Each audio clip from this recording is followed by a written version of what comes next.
saya doakan sebentar lagi mereka itu dan konco-konconya tuh, ya, selain Tipa Roy Suryo, Amin Rais dan konco-konconya, saya doakan untuk masuk penjara, cepat untuk diadili dan cepat untuk dipenjarakan. Assalamualaikum warahmatullahi wabarakatuh. Waalaikumsalam. Hari ini saya sangat bahagia sekali. Karena apa? Karena pembenci Jokowi yang itu tuh yang menyebut bahwa Bapak Jokowi itu pakai jasa palsu. Ya. Aduh, itu siapa Tipa tuh? Dokter Tipa, tapi saya nggak mau menyebut dokternya sih. Tipa Roy Suryo. Alah, sekarang itu kelojotan. Saya doakan sebentar lagi mereka itu dan konco-konconya tuh, ya, selain Tipa Roy Suryo, Amin Rais dan konco-konconya, saya doakan untuk masuk penjara tuh. Karena apa? Karena dia itu sudah menghina, sangat menghina Bapak Joko Widodo, presiden 2 periode, gitu kan? Alah. Kalau saya pikir ya, saya kan masyarakat kecil, kenapa tuh masih banyak orang yang nyerang Pak Jokowi, ya? Kamu itu mempunyai hati yang busuk. Ya udah ya, saya doakan secepatnya si Tipa Roy Suryo, siapa lagi? Pokoknya banyak lagi lah. Cepat untuk diadili dan cepat untuk dipenjarakan. Semangat. Mantap.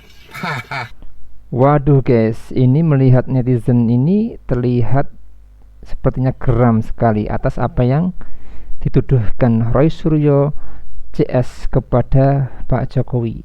Sampai-sampai netizen ini menyemprot pedas Roy Suryo CS sampai didoakan masuk penjara dan menambahkan tulisan caption siap-siap nangis di penjara guys di dalam videonya.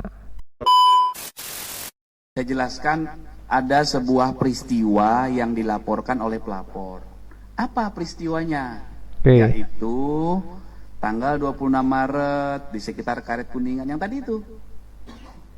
Nah, itulah yang didalami dari peristiwa yang disampaikan itu, ada pidana atau tidak? Ya. Gitu. Itu yang didalami. Kayak mereka pamer apa ngasih tahu kalau ini jasa dia palsu gitu maksudnya, apa gimana? Ini ya. Pelapor atau korban mulai mengetahui adanya video di media sosial yang berisi pernyataan fitnah dan pencemaran nama baik dengan pernyataan ijazah palsu S1 milik korban. Selanjutnya korban meminta, ini kan kronologis, minta ADC dan kuasa hukum membuka bukti-bukti dan mengingatkan kepada pihak yang membuat, makanya dicatat ini, yang membuat pernyataan dan konten berisi fitnah dan pencemaran nama baik tersebut sebagaimana yang dinyatakan di konten tersebut oleh saudara RHS. Itu loh, ini yang didalami peristiwa ini, yang dialami korban ini, merasa dirugikan, kemudian menjelaskan peristiwa itu kepada penyelidik. Inilah yang didalami, diungkap faktanya. Ini seperti apa faktanya? Ada nggak dugaan tindak pidana di sini? Itu namanya tahap awal penyelidikan. Nanti faktanya apa? Ya itu tergantung dari pengumpulan fakta-fakta oleh tim penyelidik. Nah, jadi paham ya? Jadi itulah sebuah tahapan atau proses yang sedang kami lakukan.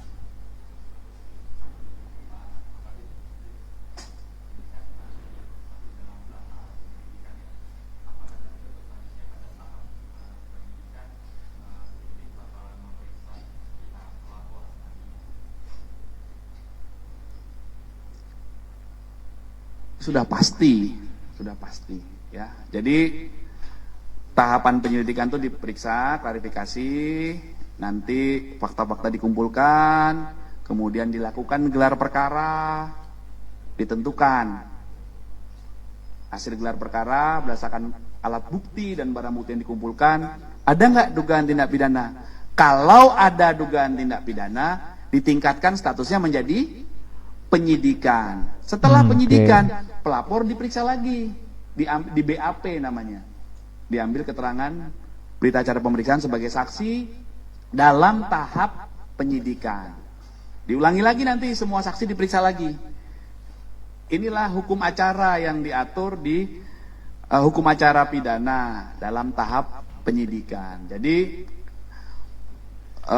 penyelidikan dan penyidikan ini harus kami lakukan sesuai SOP secara proporsional dan profesional berdasarkan ketentuan yang berlaku dengan prinsip kehati-hatian. Oke. Ya, jadi selalu tahapannya akan begitu di semua laporan, Mas. Semua laporan akan begitu semua tahapannya, ya.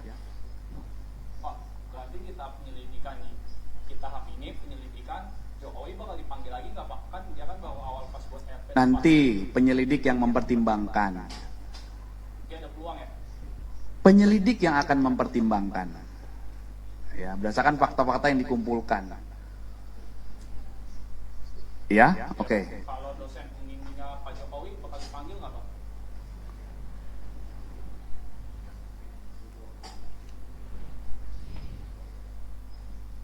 Dosen pembimbingnya. Iya Pak, kan kemarin sempat upload. Nanti kami cek, ya. Kami cek ke penyelidik ya.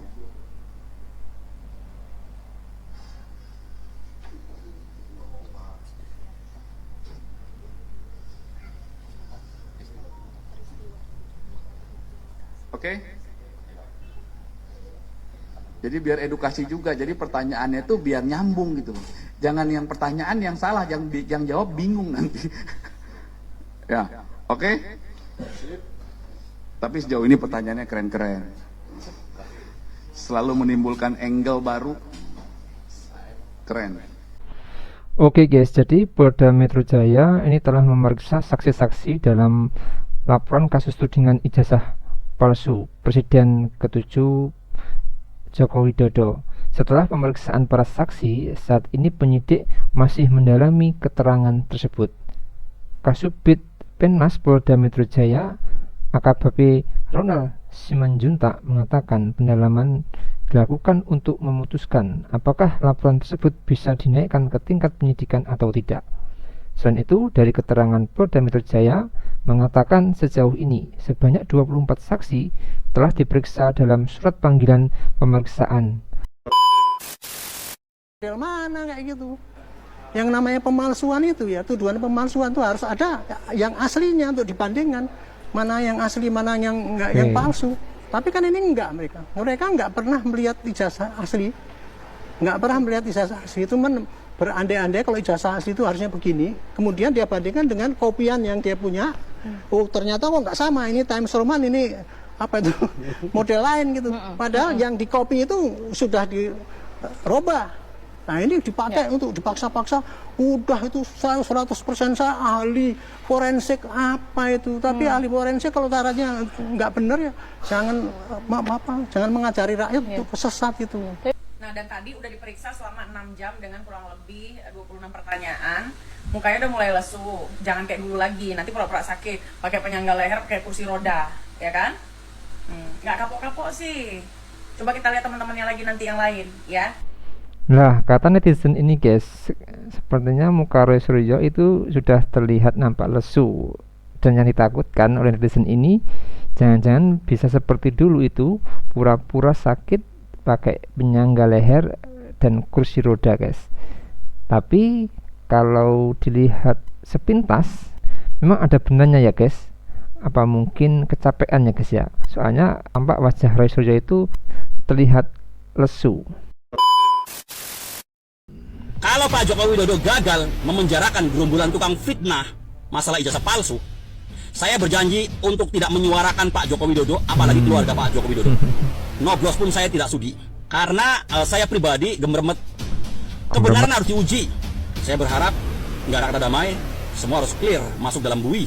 Nah, yang satu ini agak lucu guys, netizen ini.